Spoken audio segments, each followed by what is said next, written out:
Cette toile, titrée Catastrophe, a été peinte par Alfred Manessier en 1938.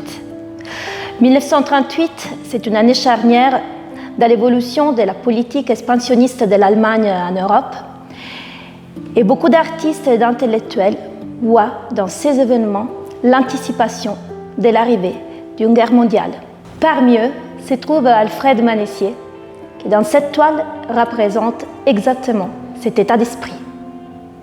On peut voir, à occuper tous les premiers plans de cette toile, une figure humaine, pliée, crispée, bloquée par l'impuissance et par la terreur.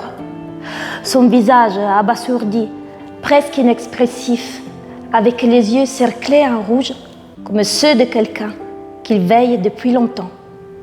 Il tient dans sa main droite un journal posé sur un plan instable, dans un espace déformé, dont le titre est « Catastrophe ». Le deuxième plan est divisé en deux parties. À gauche, un intérieur sombre, des gens en train de s'écrouler comme sur l'effet d'un bombardement. À droite, une atmosphère rouge de feu, de violence, de sang. Le ciel est rythmé par des sortes de présences dont la plus grande ressemble à un ange.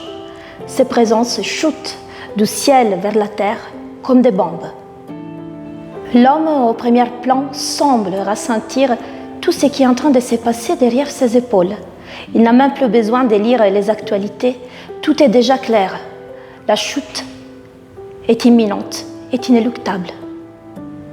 Avec ses lignes nettes, ses couleurs contrastantes et acides, la déstructuration de la figure humaine et de l'espace, Catastrophe est déjà en opposition aux valeurs de l'idéologie nazie, qui avait défini les recherches picturales de la modernité et des avant-gardes comme art dégénéré en 1937, idéologie qui s'étendra malheureusement partout en Europe.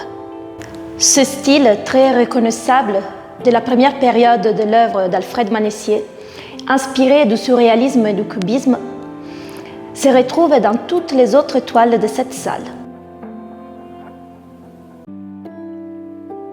Comme par exemple dans cette toile intitulée Les Lunatiques, qui a été exposée en 1941 en pleine occupation lors de l'exposition 20 jeunes peintres de tradition française à la Galerie Bron à Paris, considérée encore aujourd'hui comme le premier acte de résistance intellectuelle et artistique en France.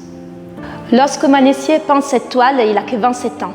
Cet engagement, il est donc déjà présent et il y restera tout au long de sa vie. Ce qui change avec le temps, c'est la manière de l'exprimer. C'est ainsi que l'on observe, au long de sa carrière, un passage de la figuration désespérée et déstructurée à l'abstraction comme langage de la liberté et de l'espoir.